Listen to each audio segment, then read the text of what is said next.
Hey dudes, welcome to Splat from the Past, the only 80s themed horror and sci-fi show where things can get totally radical.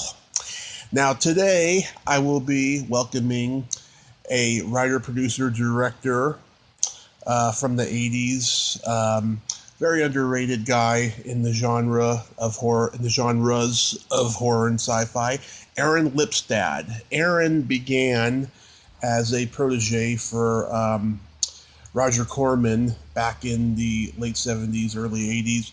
He was a production manager on such classics as Battle Beyond the Stars, Saturday the 14th, Galaxy of Terror, Forbidden World. And then he was I believe production manager or something akin to that on John Carpenter's Escape from New York. Then he became a director. He directed the Klaus Kinski vehicle Android, and then he directed the notorious City Limits, a very underrated post-apocalyptic sci-fi movie from Atlantic Releasing Corporation that was featured on Mystery Science Theater 3000, and it's not as bad as they made it out to be. It's actually a pretty great movie. It's got a great cast. And then Aaron went on to do TV. He directed such shows as Miami Vice, Crime Story, The Equalizer, an episode of The Flash, and one of my personal favorite crime shows, The Division, which was on Lifetime Network. And it's going to be great to have him on today. So, here is my interview with Aaron Lipstadt.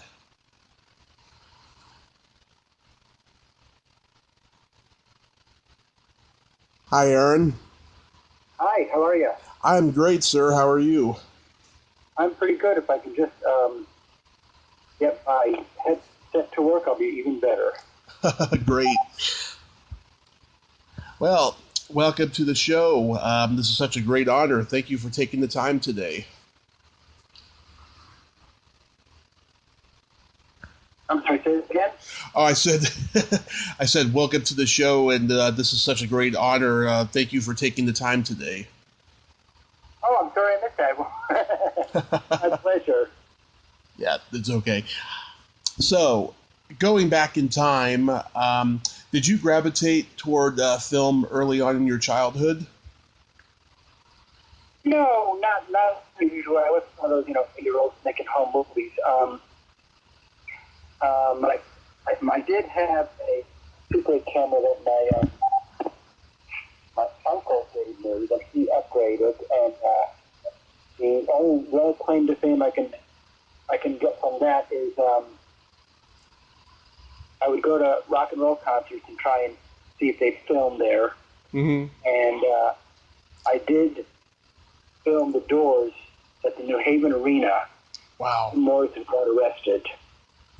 And pretty much any documentary, clip, YouTube, anything of you see now of Jim Morrison will have a clip from that movie that I took in whenever that was, 1969 or something. Wow. That was my first brush with directing. Wow, was that just electrifying? Oh, it was amazing. I mean,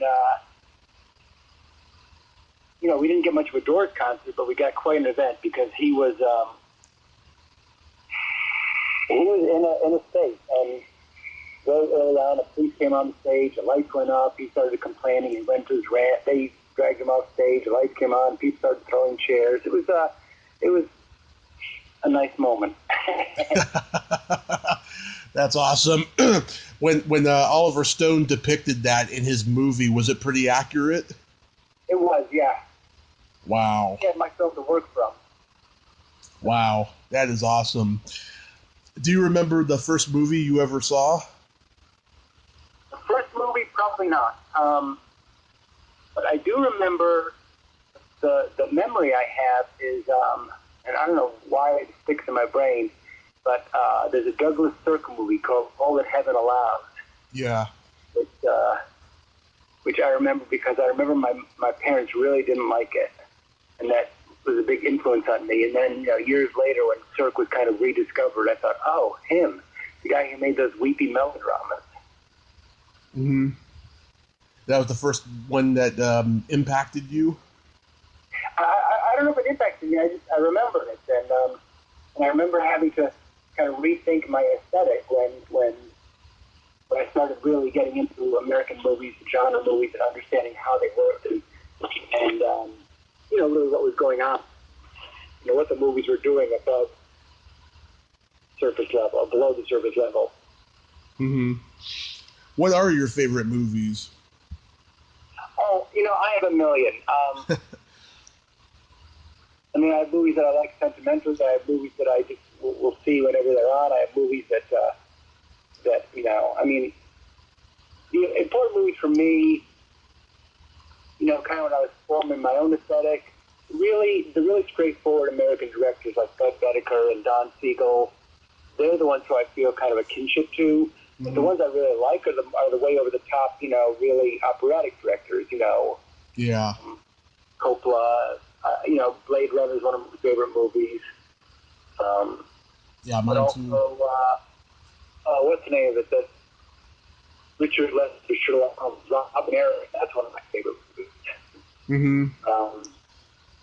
But it goes all over the place, and sometimes I'll watch a movie that always my favorite. I say, it's not as good as I remember. Then I'll watch some movie that I undervalued, and I say, it's fantastic. I like watching movies, and that's one of the things that's worth of what's going on now is it's not the same to watching movies at home. I don't care how big your screen is or how plush your screening room is or how quiet you can make it. It's not the same as going to the movies. And we have great movie theaters here in Los Angeles, so it's really, I really miss going to those big movie theaters with the giant screens. Oh, yeah. Nothing like going to the movie theater, I can tell you. Yeah, a lot of filmmakers I've talked to, they all have eclectic tastes like you do and stuff. And it's always interesting to hear about, especially if it's a person who's known for, just one genre, Uh-huh. So you're originally from Connecticut? Right, New Haven. New Haven. So after high school, did you go to college or film school? I went to college. I got interested in movies, in seeing movies, mostly through the Yale Film Society. The college had a pretty eclectic film society, and it was kind of what you'd imagine a college film society to be at that time, which is sort of European arty movies. What was going on at the time, Ingrid Bergman and Truffaut, Kurosawa. So I was interested in movies, and then when I went to college, I was studying international relations. But the college I went to also had a really active film society. So I joined that. I got involved with them, and they were much more influenced by, at that time, Andrew Sarris had written a book that really extolled the virtues of the American cinema. And, he was a big fan of John Ford and Howard Hawks and Westerns and some of the lesser known. People who are now more familiar names, but at the time it was sort of like, who? Really? You want to watch a Sam Fuller movie? Oh, yeah. Don Siegel, these low-budget crime movies, these genre movies. And like I said, I got into it. I really got an education there, and that got me interested. And, I was never planning to be a filmmaker or even study film, but when I got to actually, after I graduated, I thought I was going to go to law school, and I just couldn't do it. The idea of it. So it was even after I graduated, I applied and went to study film theory at Northwestern. Mm-hmm. And I spent a couple years there and learned some more, and then eventually decided that wasn't for me, and I got lucky and came to California and got a job. Did you start working for Roger Corman almost immediately? Well, I had met some people who worked for him when I was doing my doctoral research for my thesis. Mm-hmm. And the woman there who was his assistant, who was very helpful in getting me the access to the material I needed, the films, and hooked me up with directors so I could do interviews. She, at one point, said to me, actually, when I was leaving LA after I spent a couple weeks there doing research, she said, wow, Aaron, you know more about this company than I do. You should get a job here. Mm-hmm. And at that time, I was in the middle of writing my doctoral thesis. Mm-hmm. And it kept ringing in my ears, you should get a job. So anyway, a few months later, I decided to move out to LA and give it a shot. She was the first person I called and said, I'm coming to LA, and then try and get a job. There were sort of entry-level possibilities, sort of, Yeah. They had training programs, basically you work in the mailroom, studios, you work in the mailroom, and if you're lucky, you get hired, you get to somebody's office. So I applied for those, and she called me back and said, well, Roger's got an opening. If you get out here, I'll stick your resume on his desk, and that's what happened. Wow. Yeah, you don't hear stories like that anymore. It's a whole different world now. Yeah. You were a assistant production manager on Battle Beyond the Stars. Yeah, that was a movie that was just starting when I first moved out there. Assistant production manager is kind of a made-up, non-existent, glorified title for what I really was the head PA. Mm-hmm. And the good thing is I've learned a lot about what goes on in production because I spent a lot of time in the production office, and I'd send the PAs on runs, or I'd do runs if I had to. But, I could really see the stuff that I never knew about. I never knew anything really. I mean, I took some filmmaking classes in grad school, but they were nothing like being, even a Roger Corman, not a big budget movie. I mean, Battle Beyond the Stars was a big budget movie for Roger, but, as far as the studio's concerned, it was minuscule. But still, it used, real equipment, real lights, real cameras, stuff I didn't know anything about. Learned, how to do a schedule, how to do a production board, what stuff cost. It was like, being a fly on the wall. It was literally being a fly on the wall on a production. And you worked with Gail Ann Hurd? Yeah, Gail. In fact, when I got the job there, Gail was the person whose office I took because she had gone to work on Humanoids from the Deep, which is another movie that Roger's making on location. Mm-hmm. So he usually had two assistants. Mary Ann, who the woman who got me the job, was sort of the senior person there. She was almost like a head of production. Yeah. She eventually got literally that title. And Gail was sort of the answering phone person. So Gail got sent up to work on Humanoids, and I got her spot. And then we both worked on Battle Beyond the Stars, and kind of this similar, vague production / Roger Spy kind of job. Mm-hmm. Yeah, back in January, I interviewed Alan Holzman, and he told me he was making he either made a documentary or he's going to about the making of Battle Beyond the Stars. Yeah, I think Alan was actually shooting some film at the time. Mm-hmm. So he may have some interesting footage if he actually puts it together. Yeah, he was a pretty interesting guy, I thought. And I haven't talked to Alan in a long time, but I have pretty vivid memories of him. Yeah. Yeah, because you worked with him again on Forbidden World later. Yeah, I was. I kind of graduated to being a line producer, and that was one of the movies I did. And Alan asked me to direct Second Unit. That was the first time I actually directed. Yeah. Was it quite a challenge? Well,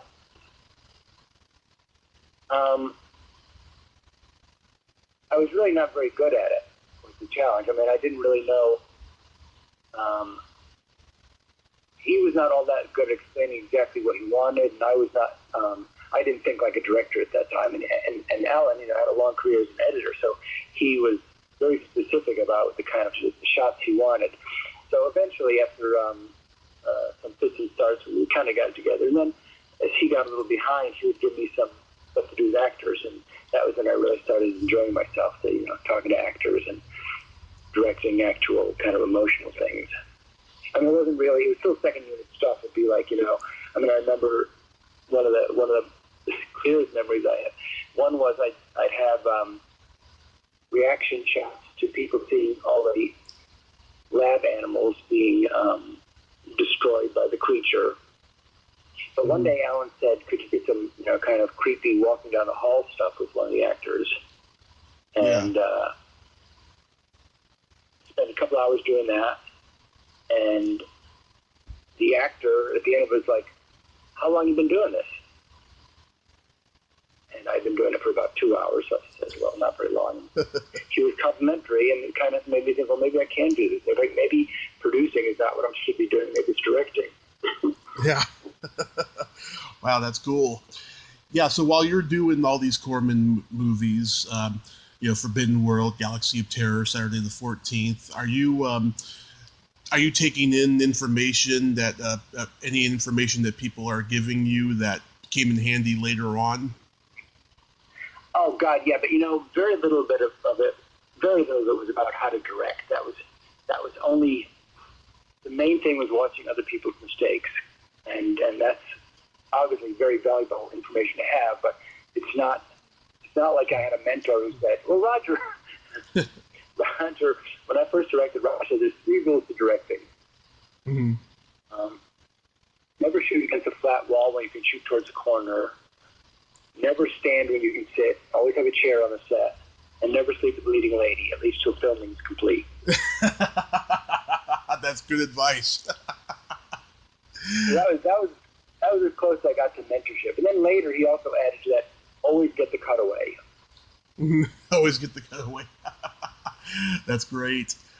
You worked what I did have the opportunity to do was I saw a lot of directors who were mostly inexperienced, and I got to see, how they did things and how it came together, because I'd be there, from prep through editing, and I'd see what worked and what didn't work, and that goes from anything from casting to directing of the actors to how they covered the scene to even as simple as forgetting a bit of coverage and having to relight part of a set that they really moved away from because they forgot, So it taught me a lot about being prepared and approaching it in a way that you get in the editing room what you wanted when you were first imagining the thing.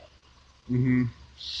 You worked on the Slumber Party Massacre. Do you remember anything about that? Oh God, yes, I remember a lot about it because at that time I had heard, Roger had a woman named Frances Joel who was basically his development person. She would work with the writers and develop scripts, and she had this script about these teenage girls at a slumber party. It was written by Rita Mae Brown, who was a pretty well-known feminist writer, and she told me that there was a woman who was trying to make it.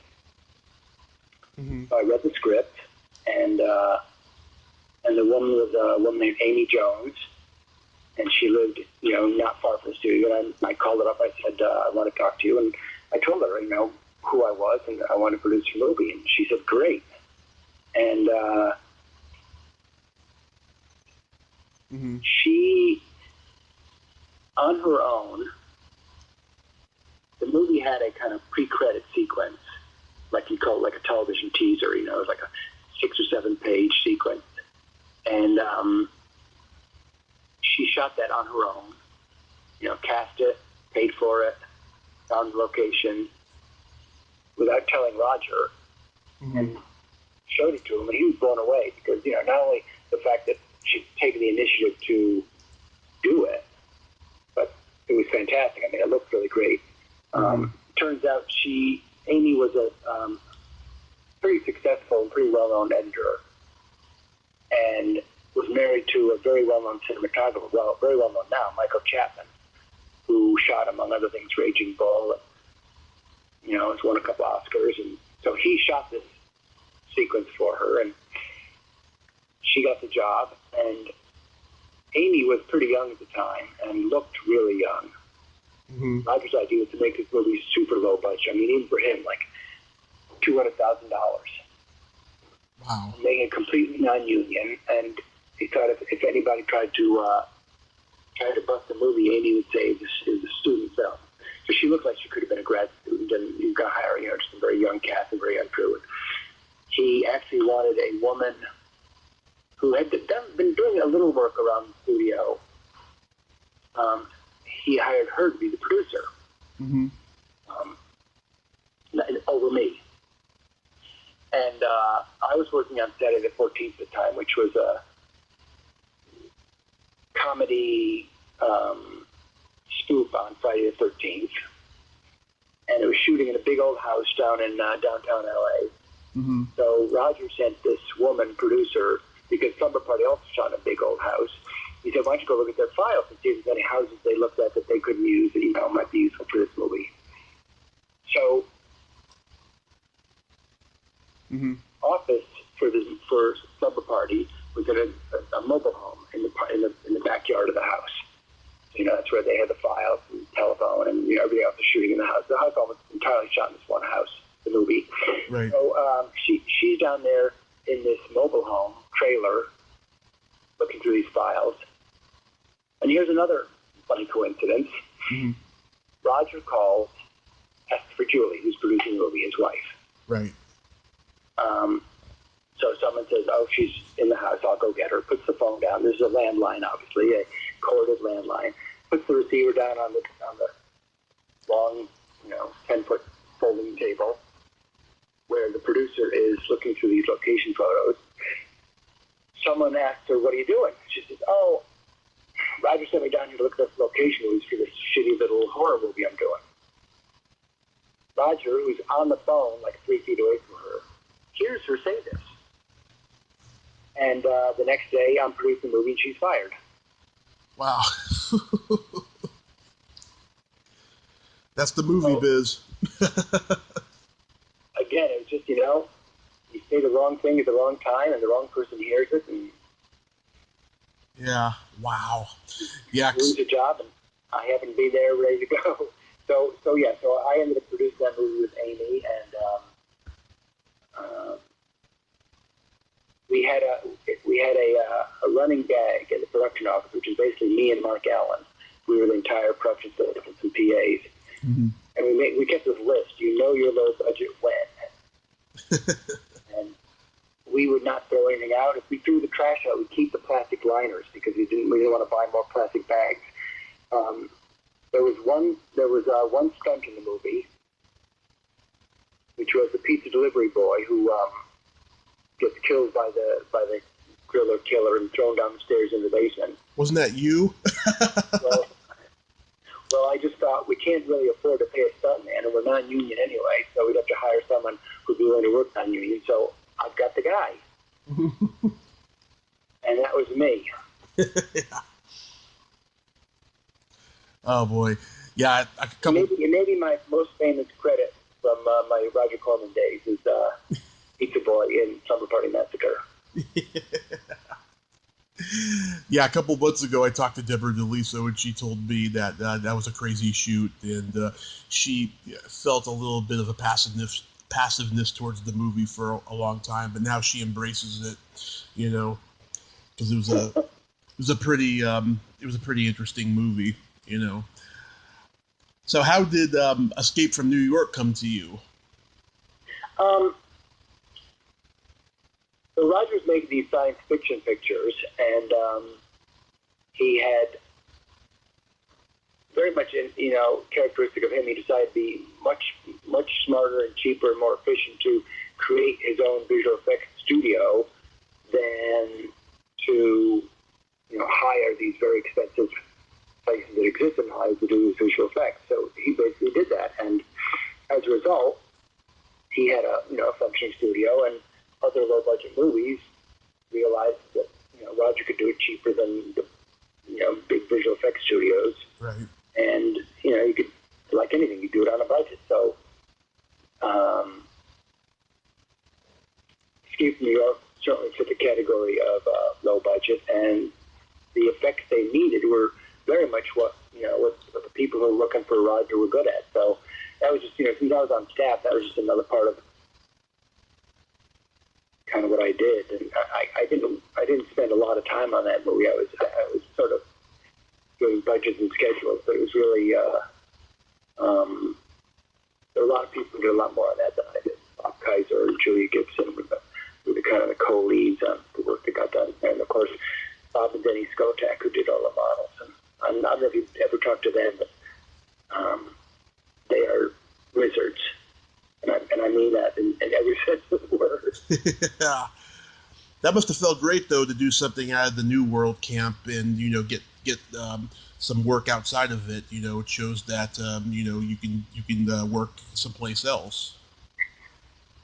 Yeah, and it was also kind of at the end of my career because I was starting, Roger told me I could direct, and so I was starting to prep my movie and could see that there was a future outside of New World as well. Mm-hmm.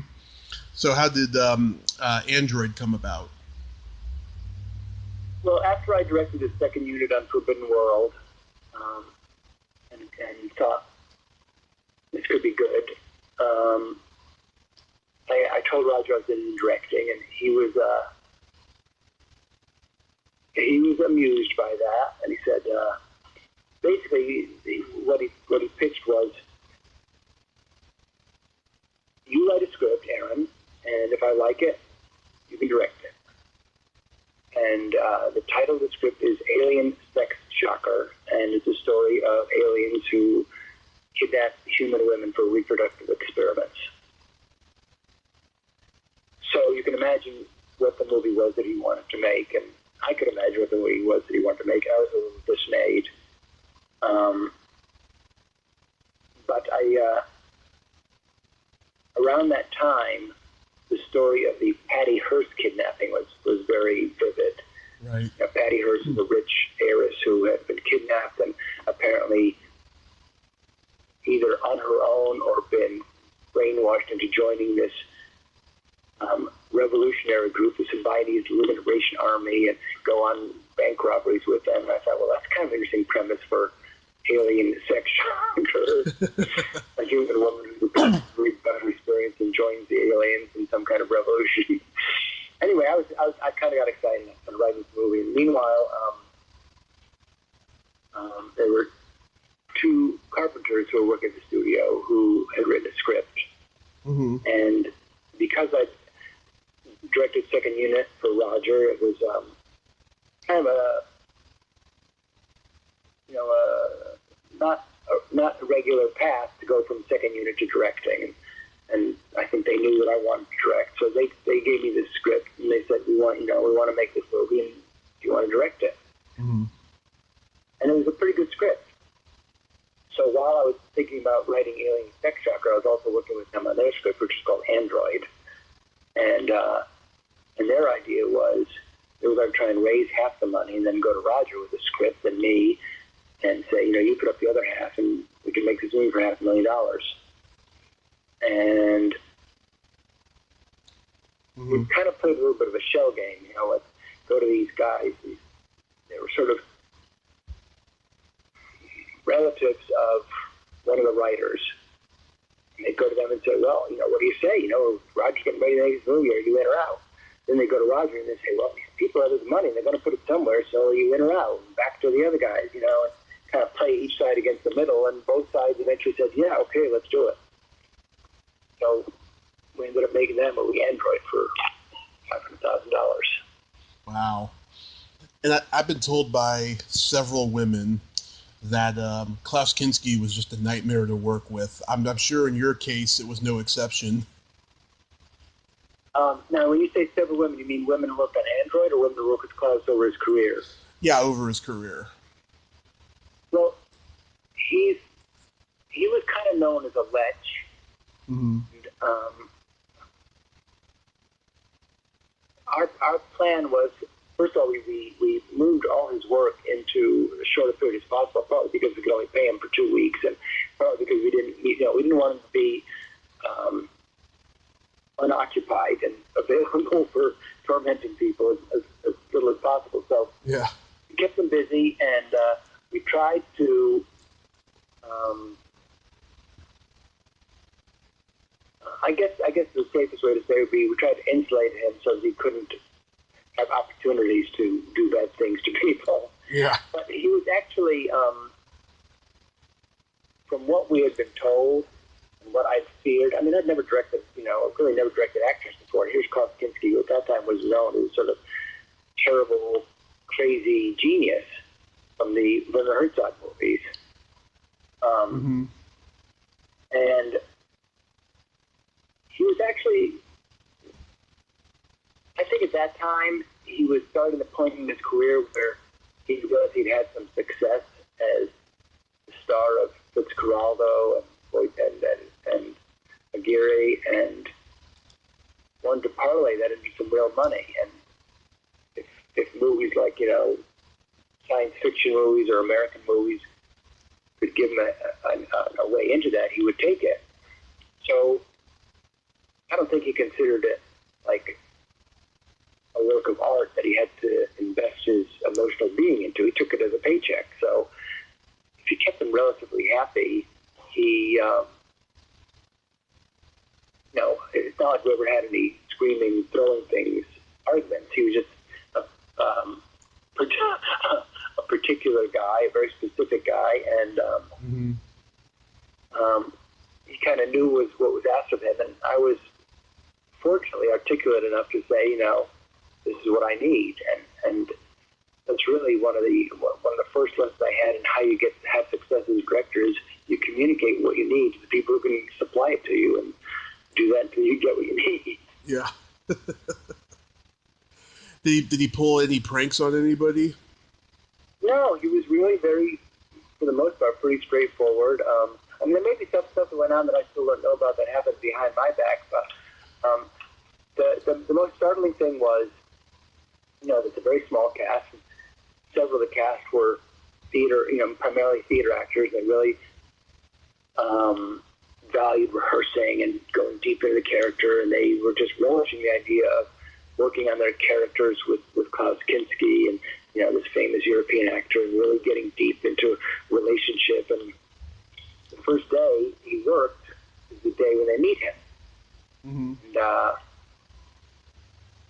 so the scene is, door opens, he walks in, he says, I understand, whatever, you're runaways and we rescued you and blah, blah, blah. So I say, okay, let's rehearse. He walks in, he walks to the middle of the room, he looks at them, and he basically says, then I walk in, I say, blah, blah, blah, blah, blah, I turn around and I leave. Mm-hmm. And the actors who want to work on the scene with him are just like, the mouths are the jaws on the floor. They want to, work on the scene. I said, okay, great, let's try it again. So he goes to the door, he walks in, he says, I come in, I stand here, I say blah, blah, blah, blah, blah, and I turn around and I walk away. And that was it. And I said, okay, we'll mark that, we'll light it, we'll shoot it, and he walks in, and all of a sudden, he's Klaus Kinski, he's acting, he's intense, he's scary, and never rehearsed for a second. He just, this is where I stand, this is what I do. It was mostly, I can never forget those actors who were just like, that was our rehearsal, that was it. Wow. So, what's the genesis of City Limits? Well, we've made Android, and while not a financial success in the U.S., it did pretty well in Europe, and especially in England. It played for a long time in England, and our distributor there wanted to make another movie with us. By this time, we'd formed a company, and it was the two producers of Android, and me and the star of Android, Don Opera, who'd also co-written it. Mm-hmm. And we decided we'd do the same team and make another movie, and we wanted to do something that was a little bigger in scale. And I had this idea to do, basically, in a nutshell, Three Musketeers in the future. Mm-hmm. There's this relationship between these guys that was sort of allowed them to triumph over a much stronger enemy. And that was, we kind of worked from there and decided we'd do it, we'd have this concept. Again, when you don't have a lot of money, even though we had a lot more than we had on Android, it was still by no means a lot of money. Mm-hmm. You start thinking, what can you shoot that can look good and give you mood and emotion and visual interest and not require building, millions of dollars worth of sets. So we thought, well, if it's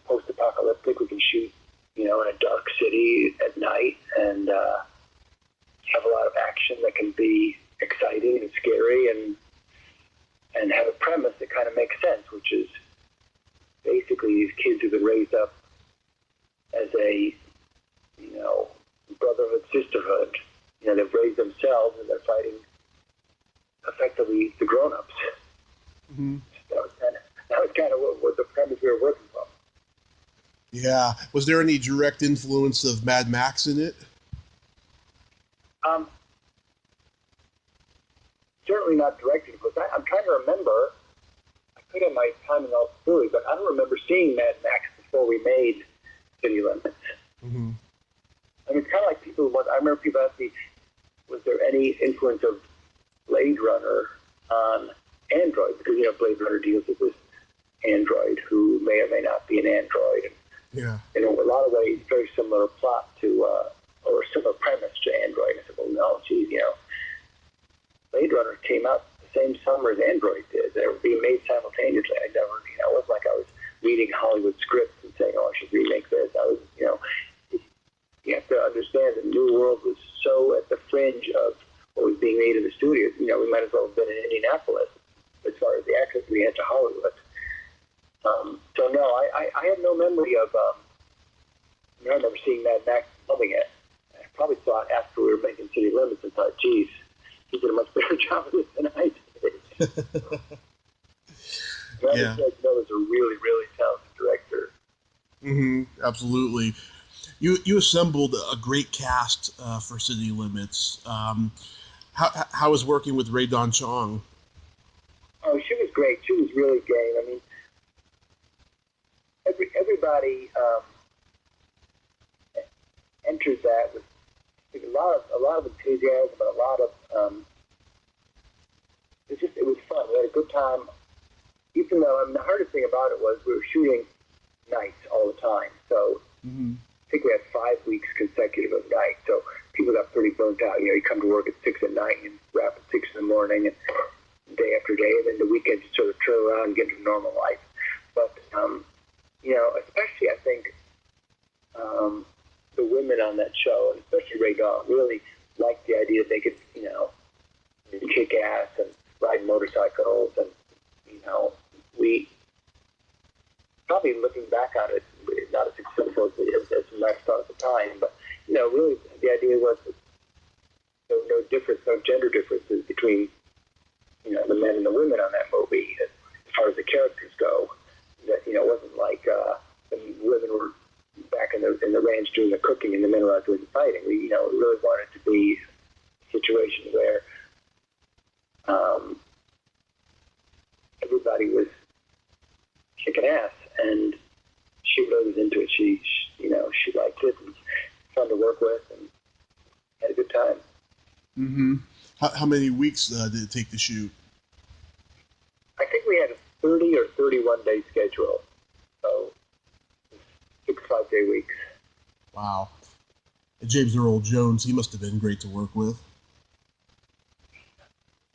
He was. It was, and like in the movie, he was sort of the experienced actor in the group. So, unlike Klaus, he was a lot more generous of his time with the rest of the cast. Mm-hmm. And what I never realized, it was very interesting. I actually recently read something where Alan Holtzman, of all people, talks about this too, which is James Earl Jones was a really, really, really bad stutterer. Huh. And when he was a kid, he was basically prescribed acting as a way to get over his stutter. And I've heard this from other people too, who are stutterers in normal conversations, don't stutter when they act. And you think of James Earl Jones as one of the most, the great voice and the profound and elegant delivery. And then he would tell me these stories about how when he was a kid, he just couldn't talk, and how embarrassed he was, and how shy he was. It was really interesting. It tells us a lot about kind of his relationship to the world too, because he's he's very modest. He's not a throw your weight around kind of guy. And the interesting thing about that is later when he did the narration, his stutter did start to come out, and he had a very hard time. That's the one time I saw him frustrated, was when he was in a soundstage recording the narration, because as opposed to acting when he wouldn't even know it, mm-hmm. It did come out when he was reading. Huh, that's interesting. Yeah. You would never think that Darth Vader stutters, you know? Exactly, yeah. I noticed that Kane Hodder plays an unfriendly DA in the movie. Yes. Yeah, did you have him do stunts in it? Yes. Yeah, he's a great guy. I've met him a couple times. Oh, and recently, I mean, is he still active? Oh yeah, he's at, well, when quarantine's not happening, he's at a convention every weekend. He does little low budget horror movies, you know, because he was Jason for 4 movies, you know. Yeah. And all that stuff. Yeah, he's a great guy, and he's always working. Did Atlantic have huge expectations for the movie? I'm sorry, say it again? Did Atlantic Releasing Corporation have huge expectations for the movie? Well, I think they did. You know, we had they bought the movie, and we had an early screening, which was kind of terrible, and I think that deflated their expectations. And we ended up redoing the score for the movie. It was originally done by John Laurie, who was a jazz musician who actually was in the movie, and a musician who I was really taken with and really influenced by, and loved his music, and I actually really liked the score he did for the movie. And I wish I could put my hands on a copy of it, because it was really interesting. He played saxophone for a lot of concerts. And they ended up, I think it was sort of somewhat of a desperation move to try and rescore it. Mitchell Bloom did the score. Mitchell was also a very talented composer. But I never, it was a big loss of confidence for me when that movie screened, because I thought it would be an exciting movie, and the audience really didn't go for it. And so we cut it and we recorded it. I think we liked it better, but it definitely was the success that they were hoping for, that's for sure. Yeah, how did you feel when it got immortalized on Mystery Science Theater 3000? Well, I'm glad to say that I never saw that episode, but I certainly heard about it, and it was just, I thought my career was over. Really? So you took offense to it? I couldn't. Like I said, I didn't see it, but I knew they savaged it, and I just thought, well, it's going to be hard for me to get back on my feet after this. Wow, I'm so sorry. That's unfortunate. But after the movie, did you decide that theatrical films weren't for you, and that's what made you go into television? No, the decision was pretty much made for me. I know I couldn't get a job, and I was extremely lucky because Michael Mann was making a show called Miami Vice at the time. Of course. And after about 6 episodes, he didn't like the way the show looked. He didn't like the show. It was not what he wanted. So he ended up replacing the lieutenant in the show with Edward James Olmos, and he replaced the cinematographer, and he decided he would not hire any directors who had directed television before. Mm-hmm. If you know anything about television production, you know that it's like saying I'm not going to hire anybody who speaks English. It just wasn't done, and still pretty much, well, until recently, it's been the case where people who directed television were people who worked in television and were either ADs or cinematographers or editors and got a shot at directing television. That they did. You directed television. And, Miami Vice was a very big budget, popular show at the time. And where are you going to get your directors if you're going to get people who haven't directed television? So Michael's response was to get people who come out of, commercials, music videos, independent movies.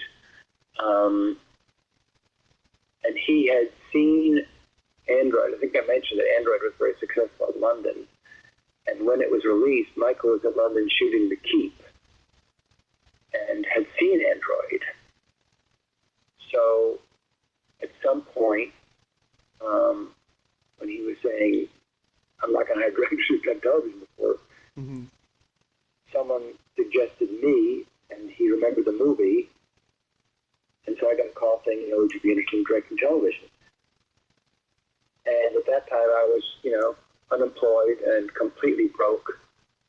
And the idea of doing an episode of, what was then like the hottest show on television was pretty appealing.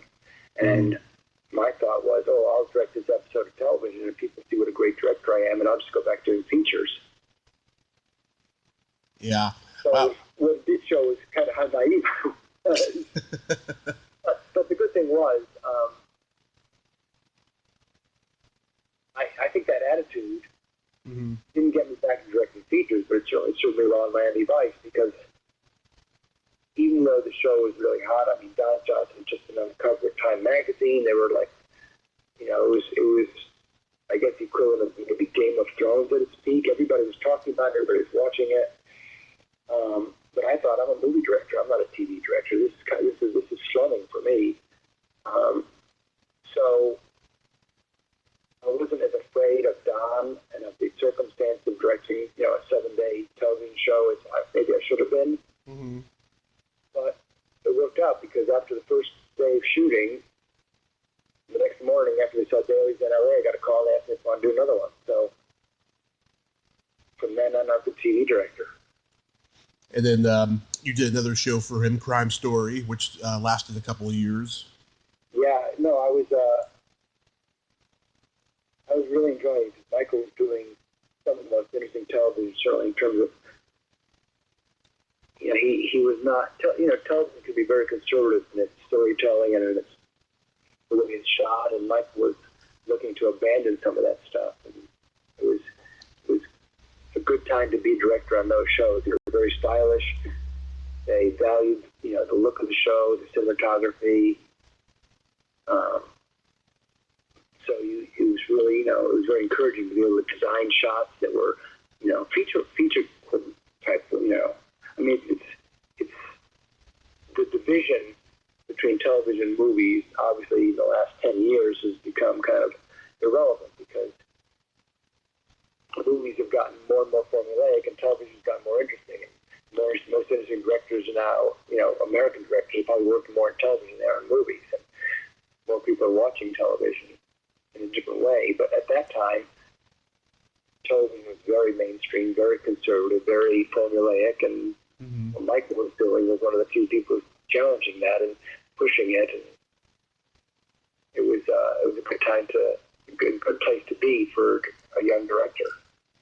Yeah, because he was making little movies. Pretty much every episode was like a little movie, Yeah, the stories were different. The subject matter was, edgier and darker. The emotions were more unpredictable. Even Crime Story, which was, it was serialized drama when you didn't do serialized drama. Mm-hmm. Yeah, you also did The Equalizer, Wise Guy, Quantum Leap, The Flash. I've had Danny Bilson on here. My personal favorite show that you were involved in is The Division. Really? Yes. That show got me through a difficult time in my early 20s. I watched it all the time. Now, what was it that you liked about it? I'm curious. I think Nancy McKeon was a brilliant choice for that role. She's so good. She moved past, being known as Jo on The Facts of Life, and she really got to flex her, dramatic muscles. I love the chemistry between her and Lisa Vidal. I loved Bonnie Bedelia, and the storylines were really, really good. It always puzzled me why it was on Lifetime and not like CBS or NBC or ABC. Yeah, I wondered that too. I think partly because, at that time, Lifetime didn't quite have that sort of, cheesy TV movie reputation, and they really wanted to be doing more edgy drama. They really wanted to be, they wanted to be women-centric. So the idea of a cop show where your main characters are women was, appealing to them. Mm-hmm. I came on that show. They had already they'd already filmed, I think, the first 6 or 8 episodes, and Lifetime was not happy with the look of the show. Mm-hmm. And I had, now I'm going to go back now, because I had experience as a producer working for Roger, and been a line producer and done budgets and knew how to run a set before I became a director. Mm-hmm. I had been wanting to basically be a producer-director before that job existed in television. Started with Miami Vice. They had a producer in Miami, and they had a producer in LA who ran the script. But I was pushing to be hired as a producer in Miami who could also be a director, would also get along with the writers. And I never got that job. I ended up getting that job on a show called Hard Copy, which was created by the writer I met on Miami Vice. His name is Dan Pine. Mm-hmm. And the only other comparable person in television at that time was Gregory Hoblet, who was a producer-director on Hill Street Blues and did a bunch of shows for Stephen Bochco. Thank you, Bochco. I was going to say Hotchkins. Yeah, Stephen Bochco. So Greg Hopland had that job, and I did that job on Hard Copy right around the same time, and we basically created the idea of what is now known as the television producer-director, which is, a creative producer who's also director who can, supervise a show from the point of view of the storytelling. He's got a relationship with actors, got a relationship with the writers, and also is familiar with budgetary restrictions and scheduling questions, so you're not like, who cares about the money? You weren't that kind of producer. You were someone who could walk both sides of that line. Yeah. So Lifetime was very unhappy with the way, even though it already started airing, and got great response. They didn't like the way it looked. They didn't like the production value. So I was kind of basically assigned to the show by one of the executives at Lifetime who knew me from another show I'd done earlier as a producer-director. And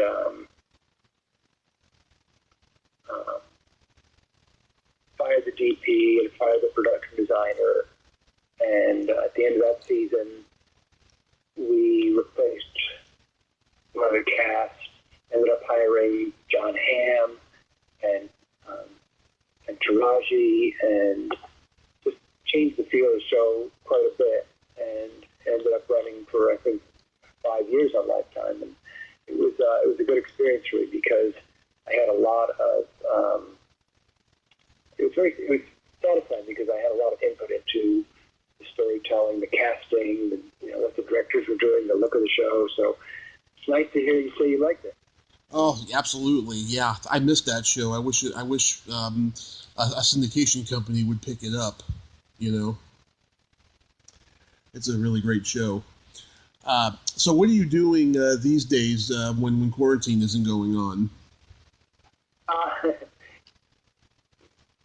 Well, when quarantine is or isn't going on, what I decided, what I told myself years ago is if I've got time when I'm not working, I'm going to start working on these ideas that I've had on my own. Right. And that's what I've really been doing. I've been writing. I wrote a pilot last year, which basically has been turned on everywhere except I'm waiting to hear from Amazon. That's the only place it's still live. But a sheriff show that I wrote in New Mexico where I really like to film.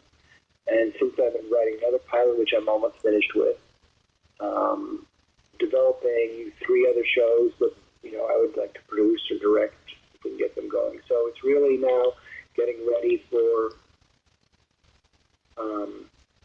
production start up again, so I could take these ideas out and see if we can get them made. And that's really what I'm trying to do is get something that I've developed on the air. Not be not be hired by a producer who's got an idea, but be partnered with a producer with my idea or our idea. Mm-hmm. That's very admirable, I have to say, Aaron. That's what a self-made maverick does, and I admire that greatly. Well, thank you. It's actually been surprisingly fun because I tried writing many years ago and was not very good at it. And when I went back to it last year, I just thought, well, I had this idea and I worked on it with a couple of friends of mine and got to a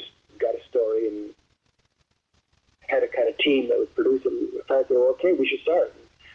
They both said, well, I'm doing this and I'm doing that. Why don't you write it? So I did. I wrote it, sent it to them, and they gave me some notes, and I rewrote it and sent it to my agent. And my agent was very happy with it, and said, okay, I can fill my time and have a good time as well writing. And it's been a big surprise and kind of fun.